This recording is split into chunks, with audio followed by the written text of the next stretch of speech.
Hello friend, welcome to my YouTube channel. अगर आपने मेरा यूट्यूब चैनल अभी तक सब्सक्राइब नहीं किए हैं तो आप ज़रूर कर लीजिएगा। अभी हम जो है सो आपसे बाल विकास एवं शिक्षा शास्त्र से रिलेटेड क्वेश्चन डिस्कशन करने जा रहा हूं। पहला क्वेश्चन पे चलते हैं। एक अध्यापक की दृष्टि में कौन सा कथन सर्वोत्तम है? मतलब कौन सा कथन सर्वोत्तम है, मतलब ज़्यादा सही है। ए ऑप्शन है प्रत्येक बच्चा सीख सकता है, बी ऑप्शन है कुछ बच्चे सीख सकते हैं, ये गलत है।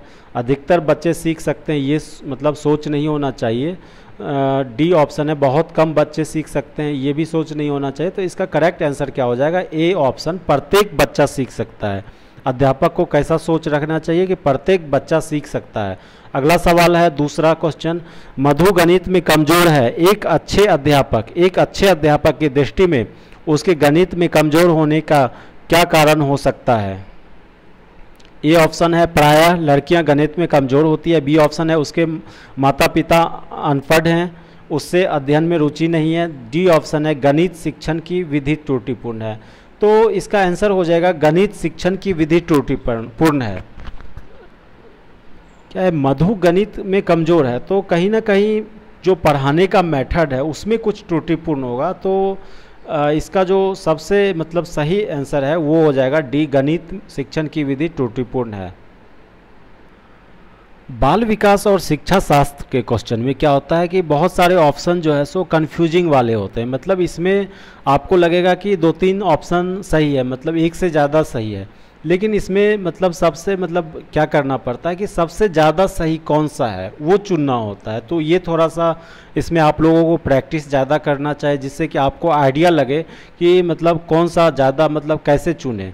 अगला क्वेश्चन है, तीसरा है, निम्नलिखित में सर्वोत्तम कथन कौन सा है?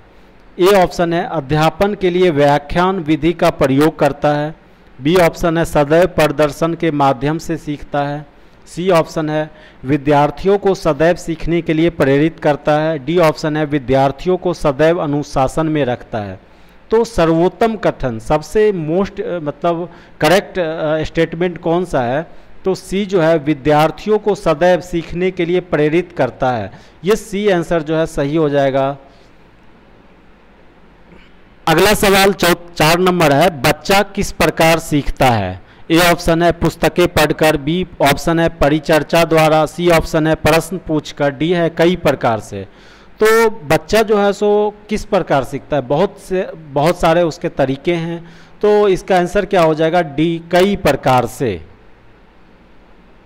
अगला सवाल है 5 नंबर क्वेश्चन। सीखने की प्रक्रिया में विद्यार्थियों द्वारा की गई त्रुटियों के संबंध में आपकी दृष्टि में निम्नलिखित में से कौन सा कथन सर्वोत्तम है? ए है विद्यार्थी को कभी त्रुटियां नहीं करना चाहिए, स्टूडेंट है तो त्रुटि तो होगा ही। बी ऑप्शन है त्रुटियां अधिगम प्रक्रिया का भाग है। सी ऑप्शन है विद्यार्थियों की लापरवाही के कारण त्रुटियां होती है। डी है कभी कभी विद्यार्थियां त्रुटि कर सकता है। तो इसका जो है सो सर्वोत्तम मतलब मोस्ट एक्यूरेट आंसर हो जाएगा त्रुटियां अधिगम प्रक्रिया का भाग है। त्रुटियां जो है सो अधिगम प्रक्रिया का भाग है। अगला सवाल है, बच्चे की बुद्धि लब्धि 90 से 110 के मध्य है, वह है आईक्यू जो है बुद्धि लब्धि जो है 90 से 110 है। तो क्या हो जाएगा? समान बुद्धि वाले बच्चे हैं। 90 से 110 है तो समान बुद्धि वाले हैं। 80 से अगर कम हो जाते तो क्या हो जाता? मंद बुद्धि वाले बच्चे हैं। अगला सवाल है 7 नंबर, सतत एवं व्यापक मूल्यांकन में व्यापक मूल्यांकन शब्दावली का तात्पर्य है। ए ऑप्शन है सभी विषयों का मूल्यांकन। बी ऑप्शन है सह शैक्षणिक क्षेत्र का मूल्यांकन। सी ऑप्शन है शैक्षिक एवं सह शैक्षिक क्षेत्र का मूल्यांकन। डी ऑप्शन है शैक्षिक क्षेत्र का मूल्यांकन। तो कह रहा है सतत एवं व्यापक मूल्यांकन में व्यापक मूल्यांकन का क्या मतलब तात्पर्य है? तो इसका आंसर हो जाएगा व्यापक मूल्यांकन का तात्पर्य होता है शैक्षिक एवं सह शैक्षिक क्षेत्र का मूल्यांकन। तो आंसर सी जो है इसका करेक्ट हो जाएगा शैक्षिक एवं सह शैक्षिक क्षेत्र का मूल्यांकन। अगला सवाल है, मानसिक रूप से स्वस्थ अध्यापक की विशेषता क्या है? मानसिक रूप से मतलब अध्यापक से मतलब क्या मतलब स्वस्थ अध्यापक का क्या विशेषता है? तो वह जो है सो जो विषय का वो टीचर है उसके बारे में अच्छी तरह से उसे नॉलेज हो, मानसिक रूप से स्वस्थ अध्यापक का मतलब यहाँ पे मीनिंग ये होता है। तो क्या हो जाएगा आंसर इसका? बी ऑप्शन जो है, उसे अपने विषय का गहन ज्ञान हो, उसे अपने विषय का गहन ज्ञान हो। अगला सवाल है 9 नंबर क्वेश्चन, शिक्षा का अति महत्वपूर्ण उद्देश्य है। ऑप्शन है ए आजीविका कमाना, बी ऑप्शन है बच्चे का सर्वांगीण विकास, सी ऑप्शन है पढ़ना एवं लिखना सीखना, डी ऑप्शन है बौद्धिक विकास। तो शिक्षा का जो है सो अति महत्वपूर्ण उद्देश्य होना चाहिए बच्चे का सर्वांगीण विकास। बच्चे का सर्वांगीण विकास जो है सो शिक्षा का उद्देश्य होना चाहिए। तो आंसर हो जाएगा बी, बच्चे का सर्वांगीण विकास। अगला सवाल है 10 नंबर क्वेश्चन, राष्ट्रीय पाठ्यचर्या का रूपरेखा 2005 एनसीएफ नेशनल कुरिकुलम फ्रेमवर्क 2005 के अनुसार गणित शिक्षण का मुख्य उद्देश्य है। तो गणित शिक्षण का मुख्य उद्देश्य जो है सो अकॉर्डिंग टू एनसीएफ क्या है? ए ऑप्शन है बच्चों का अंकगणित का ज्ञान देना, ये ऑप्शन गलत है। बच्चों में गणित के प्रति रुचि पैदा करना, ये सिर्फ यही नहीं है। अगला ऑप्शन देखते हैं, सी ऑप्शन है बच्चे में तार्किक चिंतन तथा समस्या समाधान योग्यता का विकास करना। ये करेक्ट आंसर है। बच्चों में जो है सो लॉजिकल थिंकिंग, तार्किक चिंतन तथा समस्या समाधान योग्यता का विकास जो है सो ये करेक्ट आंसर हो जाएगा सी। अगला सवाल है 11 नंबर, शिवानी द्वारा पूछे गए एक प्रश्न का उत्तर शिक्षक तत्काल नहीं दे सकता है, शिक्षक की प्रक्रिया क्या होनी चाहिए? ए ऑप्शन है शिक्षक द्वारा शिवानी को चुप कर देना चाहिए, ये गलत है, ये नहीं होगा। बी ऑप्शन है शिक्षक द्वारा शिवानी का ध्यान बटा देना चाहिए, ये भी नहीं होगा। सी ऑप्शन है शिक्षकों को कहना चाहिए मैं नहीं जानता, सिर्फ ये नहीं बोलना चाहिए, ये भी गलत है। डी ऑप्शन जो है शिक्षक द्वारा इस प्रश्न का सही उत्तर बाद में समझकर देना चाहिए। तो इसका करेक्ट आंसर हो जाएगा डी, शिक्षक द्वारा इस प्रश्न का सही उत्तर बाद में समझा कर देना चाहिए। एक अच्छे शिक्षक का क्या पहचान होता है? अगर स्टूडेंट उससे पूछता है, अगर नहीं जानता है तो ये बता देना चाहिए अभी नहीं पता है, मैं पढ़ के बाद में बता दूंगा इसके बारे में। और स्टूडेंट को कभी ये मना नहीं करना चाहिए कि ये मत पूछो वो मत पूछो। तो अच्छे टीचर का ये पहचान होता है। तो आंसर हो जाएगा डी इसका। अगला सवाल 12 नंबर क्वेश्चन है, बच्चे की जिज्ञासा शांत करनी चाहिए।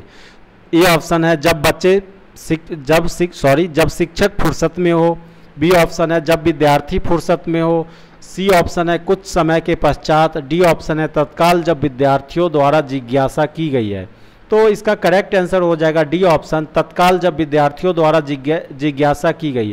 क्योंकि जब बच्चे में कोई चीज़ पूछने का जिज्ञासा होता है तो उसी समय उसे बताना चाहिए, नहीं तो उसके मन में बहुत सारे बात चलते रहते हैं। तो इसका करेक्ट आंसर हो जाएगा डी ऑप्शन, तत्काल जब विद्यार्थियों द्वारा जिज्ञासा की गई।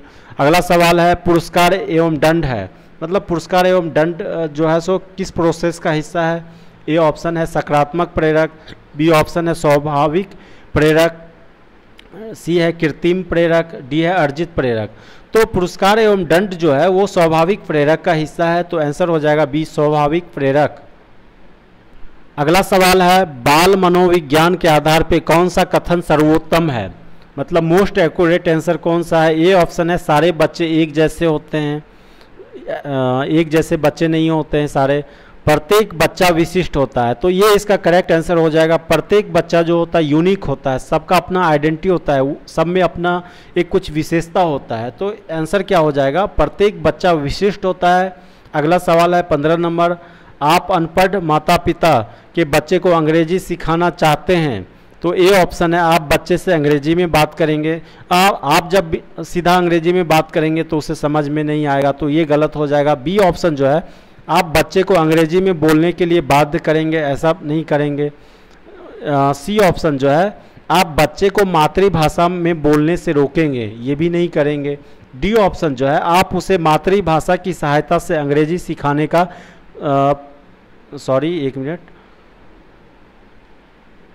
प्रयास करेंगे। डी ऑप्शन जो है आप उसे मातृभाषा की सहायता से अंग्रेजी सिखाने का प्रयास करेंगे। ये जो है करेक्ट आंसर इसका हो जाएगा। अगला सवाल है, डाल्टन शिक्षण विधि का विकास किसने किया था? तो डाल्टन शिक्षण विधि जो है, एक डाल्टन स्कूल जो है सो अमेरिका में मिस हेलन पार्कहर्स्ट जो है सो उन्होंने खोला था, फाउंडर थे वो स्कूल के। उन्होंने जो है सो डाल्टन शिक्षण विधि का विकास किया था। तो इसका आंसर क्या हो जाएगा? मिस हेलन पार्कहर्स्ट, सी इसका आंसर हो जाएगा। अगला सवाल है, आधुनिक शिक्षण अधिगम प्रक्रिया में शिक्षक की भूमिका है। ए ऑप्शन है शिक्षण हेतु एक अच्छे सुलभकर्ता की, बी ऑप्शन है बच्चे को गणित विज्ञान और भाषा सीखने की, सी ऑप्शन है बच्चे को मूल्य आधारित शिक्षा देने की, बच्चे में सभी को कुछ पढ़ाने के। तो आधुनिक शिक्षण अधिगम प्रक्रिया में जो है सो सीखने एवं एक अच्छे सुलभकर्ता की मतलब भूमिका शिक्षक का होना चाहिए। तो इसका आंसर हो जाएगा ए, सीखने हेतु एक अच्छे सुलभकर्ता की भूमिका होना चाहिए, आंसर ए हो जाएगा। अगला सवाल है, एक अच्छा अध्यापक विद्यार्थियों के मध्य बढ़ावा देता है। तो अच्छा अध्यापक जो है विद्यार्थियों के बीच क्या चीज़ का बढ़ावा देता है? देखते हैं हम ऑप्शन। ए ऑप्शन जो है प्रतियोगिता की भावनाओं को, प्रतियोगिता की भावना को बढ़ावा नहीं देना चाहिए। अगर इसमें क्या होता है, जो कमज़ोर बच्चे होते हैं वो फ्रस्ट्रेशन टेंशन में आ जाते हैं, तो प्रतियोगिता की भावना को जो है सो बढ़ावा नहीं देना चाहिए। बी ऑप्शन जो है सहयोग की भावना को। तो ये जो है करेक्ट आंसर है, सबसे करेक्ट आंसर है सहयोग की भावनाओं को जो है सो बढ़ावा देना चाहिए। अगला सवाल है 19 नंबर, शिक्षक एवं विद्यार्थियों के मध्य संबंध होना चाहिए। शिक्षक और विद्यार्थी के बीच कैसा संबंध होना चाहिए? ए ऑप्शन है स्नेह का, बी ऑप्शन है विश्वास का, सी ऑप्शन है सम्मान का। तो ये सारे जो है सो मध्य संबंध जो है सो शिक्षक और शिक्षार्थी विद्यार्थी के बीच होना चाहिए। तो इसका आंसर हो जाएगा उपयुक्त सभी का, उपयुक्त सभी का इसका करेक्ट आंसर हो जाएगा। अगला सवाल है 20 नंबर, बी बच्चे में नैतिकता की स्थापना के लिए सर्वोत्तम मार्ग है। नैतिकता की जो है सो मतलब शिक्षा कैसे उसे हम दे सकते हैं? ए ऑप्शन है उन्हें धार्मिक पुस्तकें पढ़ाकर। आप सिर्फ धार्मिक पुस्तकें पढ़ा के नैतिकता का शिक्षा नहीं दे सकते हैं। बी ऑप्शन है शिक्षक का आदर्श रूप में व्यवहार करना। आप जैसा व्यवहार करोगे उससे बच्चे बहुत ज़्यादा प्रभावित होते हैं। तो ये जो है सो आंसर हो जाएगा करेक्ट, शिक्षक का आदर्श रूप में व्यवहार करना।